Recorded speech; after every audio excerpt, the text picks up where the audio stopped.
Baik, untuk konstruksi perkaranya dapat kami sampaikan bahwa selama menjabat sebagai Kepala Kantor Wilayah Ditjen Pajak Jakarta Khusus, HNV diduga telah melakukan perbuatan yang berhubungan dengan jabatan dan berlawanan dengan kewajibannya dan tugasnya dengan menggunakan pengaruh dan koneksinya untuk kepentingan dirinya dan usaha anaknya. Bahwa kemudian pada tahun 2016, HNV mengirimkan surat elektronik atau email kepada bawahannya selaku kepala kantor, itu tadi yang saya sebutkan, saudara YD, yang berisi permintaan untuk dicarikan sponsorship fashion show atas nama anaknya, FP. Jadi anaknya tersangka ini ada kegiatan yang kemudian meminta kepada orang tuanya begitu, dan orang tuanya selaku posisinya selaku penyelenggara negara kemudian meminta staf atau kepada bawahannya untuk membantu kegiatan anaknya tersebut. Di mana permintaan itu kemudian diteruskan oleh bawahannya dan ditujukan kepada beberapa perusahaan yang ada di Jakarta maupun di luar Jakarta. Dan itu merupakan perusahaan-perusahaan yang merupakan wajib pajak yang ada dan menjadi tugas atau kewenangan dari jabatan tersangka. Jadi masih ada hubungan dengan kegiatan tugas dan kewajiban tersangka selaku pemeriksa pajak atau kepala kantor pajak dalam hal ini. Atas permintaan dari saudara HNV, perusahaan-perusahaan tersebut merespon dengan mengirimkan uang sponsorship langsung ke rekening anak tersangka HNV.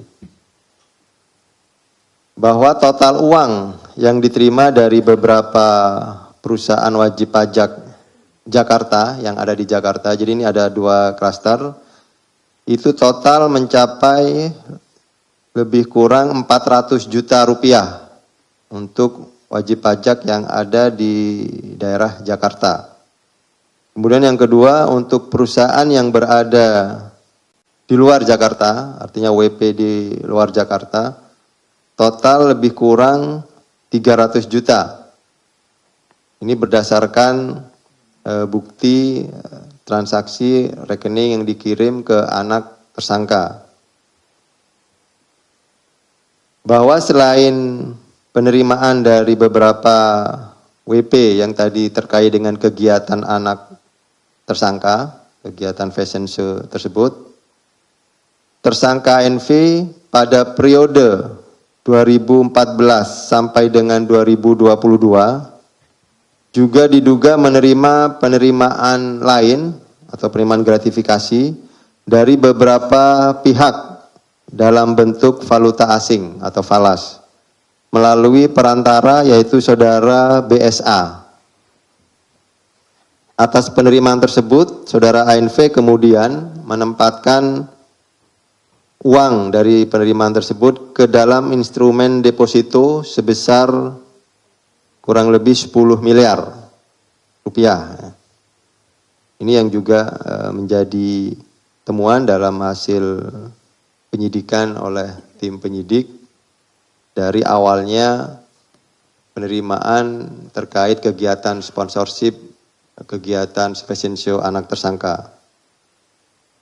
Selain itu, pada periode 2013 sampai dengan 2018, saudara ANV juga diduga menerima penerimaan lainnya, yaitu gratifikasi dalam bentuk falas dari sejumlah pihak perusahaan yang kemudian ditukarkan ke beberapa money changer dengan total nilai sebesar 10M, kurang lebih ya. Jadi kalau yang pertama tadi dari beberapa penerimaan tersebut dari falas langsung dalam bentuk deposito, ini yang kedua dalam periode tertentu juga ditemukan berupa penerimaan sejumlah falas yang kemudian ditukarkan terlebih dahulu ke beberapa money changer dan itu kemudian ditemukan dalam hasil penyidikan. Ini totalnya sebesar 10 miliar rupiah. Sehingga total penerimaan gratifikasi oleh saudara HNW yang berasal dari sejumlah perusahaan tadi sekurang-kurangnya mencapai total 20,7 miliar. 20,7 ini digabung dengan penerimaan yang dari kegiatan permintaan bantuan dari perusahaan-perusahaan WP terkait kegiatan sponsorship anak tersangka. Jadi total penerimaan gratifikasi oleh saudara tersangka NW itu 20,7 miliar.